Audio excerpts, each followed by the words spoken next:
mes 4 meilleurs conseils pour retrouver la motivation quand on est en train de la perdre, surtout dans l'entrepreneuriat. Voilà, c'est un peu les montagnes russes. On a des hauts et des bas et du coup, je te partage mes 4 meilleurs conseils. C'est parti!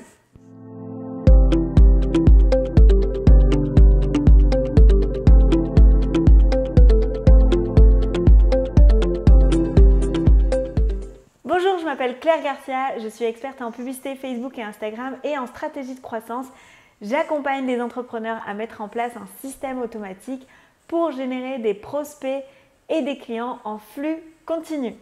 Si tu veux avoir tous mes conseils sur les pubs et les stratégies, je t'invite à t'abonner à la chaîne YouTube et à cliquer sur la cloche pour être au courant de toutes les nouvelles vidéos. Et aussi, regarde en description, je t'ai préparé plein de cadeaux gratuits, des surprises, donc va vite faire un tour, je suis sûre que tu vas adorer. Alors oui, comme je disais, l'entrepreneuriat, il y a des hauts, il y a des bas, c'est assez challengeant, c'est assez énergivore, mais du coup c'est une tellement belle aventure, mais il faut savoir se respecter, il faut savoir peut-être arrêter au bon moment. Quand on est en perte de motivation, qu'est-ce qu'on peut faire pour retrouver cette motivation? Moi, j'ai eu souvent ce grand doute, ces pertes de motivation, ces grandes fatigues. Et du coup, je te partage mes 4 meilleurs conseils que j'ai pu mettre en place pour moi qui ont super bien fonctionné. Donc déjà, premier conseil, souvent quand on est en perte de motivation, c'est qu'on a cumulé énormément de fatigue. Donc, on s'arrête, on prend du temps pour soi, même si c'est compliqué, mais vraiment...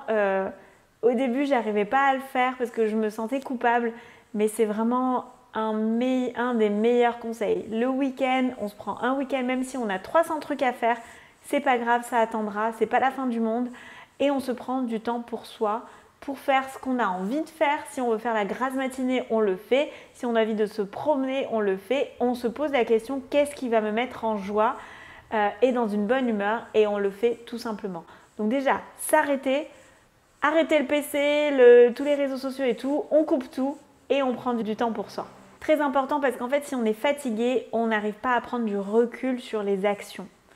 Donc, deuxième étape, pour pouvoir prendre ce recul, on va lister toutes les choses qu'on a bien fait, toutes nos réussites. Alors moi, ce que j'aimais bien faire dans une période où c'était un peu compliqué pour moi, j'avais un petit carnet et en fait, tous les jours, soit les matins, soit le soir, je listais les réussites de la journée et à la fin de la semaine, je regardais et je me disais waouh, en fait, j'ai vraiment réussi à accomplir plein de choses. Ça peut être juste peut-être dire non à un client alors qu'on ne se sentait pas capable, mais refuser une mission parce qu'on pensait que c'était pas bien, ou pouvoir envoyer une newsletter alors que ça traîne depuis des semaines.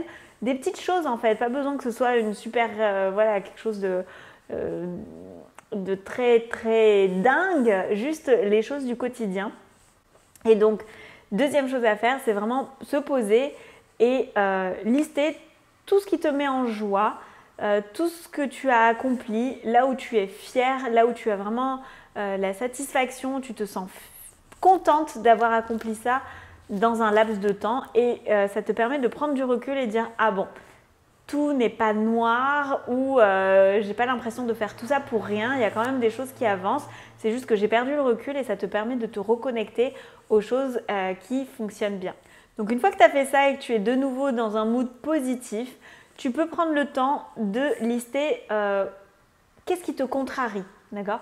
Donc troisième action, tu prends une feuille, moi j'aime bien gribouiller, tu prends une feuille et tu listes vraiment tout ce qui te contrarie, tout ce qui t'embête, tout ce qui te mine le moral, tout ce que tu n'as plus envie de faire. Donc tu listes et ça va te permettre de savoir en fait pourquoi tu es en train de perdre cette motivation parce qu'il y a bien une cause et du coup ça te permet d'identifier tout ça. Donc tu le mets à plat et dernière étape, à chaque élément en fait qui te mine le moral et tu n'as plus envie de faire, tu mets en place des solutions et un plan d'action.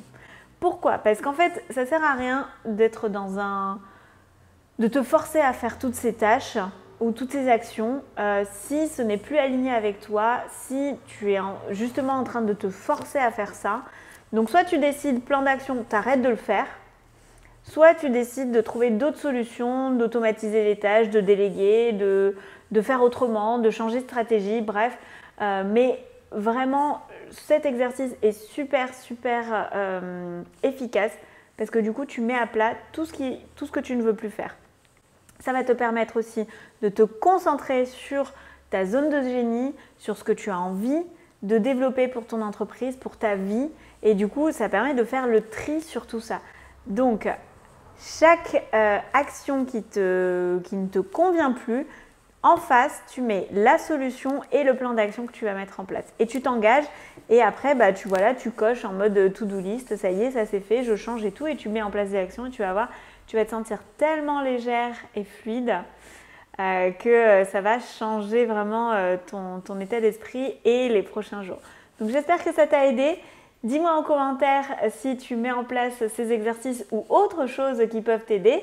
Justement, je serais très curieuse d'en savoir plus. Et je te dis à très vite pour une prochaine vidéo. Ciao!